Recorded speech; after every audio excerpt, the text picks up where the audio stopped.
अत्यन्त खुसीको खबर छ दर्शक महानुभाव। फाइनल्ली जस्मिन बस्नेतले मृत्यु जितेकी छिन्, नयाँ जीवन प्राप्त गरेकी छिन्। आज यो खुसीको खबर सुनाउन यति बेला हामी भारतको नयाँ दिल्ली स्थित राजीव गान्धी क्यान्सर अस्पतालमा आइपुगेका छौँ। जस्मिन नानु, तिमी अहिले ठिक भयो हो र? घर जाने मन लाग्छ? ल, आज हामी तिमीलाई घर लाने है त। अनि यो टोपी किन लाएको त्यस्तै कपाल काट्यौ हो र? सब कपाल फालिदेखानेले तिम्रो गाला पनि अहिले त ऊ भयो है। अहिले दुख्छ कि दुख्दैन?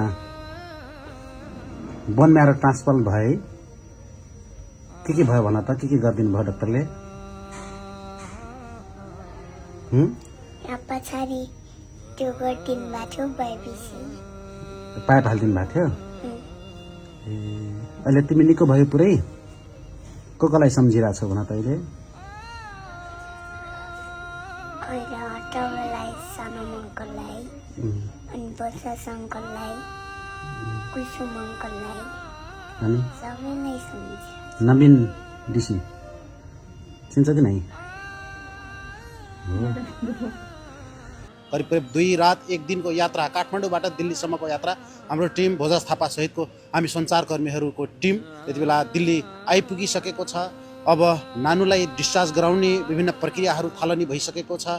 अब केही क्षणपछि नानुलाई सार्वजनिक गर्नेछौँ, यहाँहरू माझ प्रस्तुत गर्नेछौँ। नानुलाई भर्खरै म भेटेर आएँ, उनले भनिरहेकी छिन्, म धेरै खुसी छु अङ्कल, आज म घर आउने भएको छु, निकै खुसी छु। तपाईँहरू सबैलाई धेरै धेरै धन्यवाद भनिरहेका छिन्।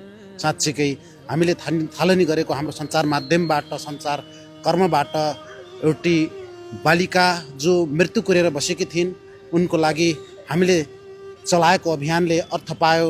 धेरै देश विदेशबाट सहयोग गर्नुभयो र सही आर्थिक सहयोगले उनको उपचार भयो र अब यहाँबाट डिस्चार्ज गरेर छुट्टै क्वारेन्टाइन जस्तो 90 दिनसम्म अलिकति सेफ ठाउँमा लगेर उनलाई राख्नुपर्ने भन्ने कुरा यहाँका जानकार व्यक्तित्वहरूले बताइराख्नु भएको छ। नानुसँगै यति बेला नानुको मम्मी उषा बस्नेतसँगै आशा बस्नेत बहिनी, उहाँहरू निरन्तर खट्नु भएको छ। सबैलाई धन्यवाद दिन चाहन्छौँ। हामी केही क्षणपछि नानुलाई सार्वजनिक गर्नेछौँ।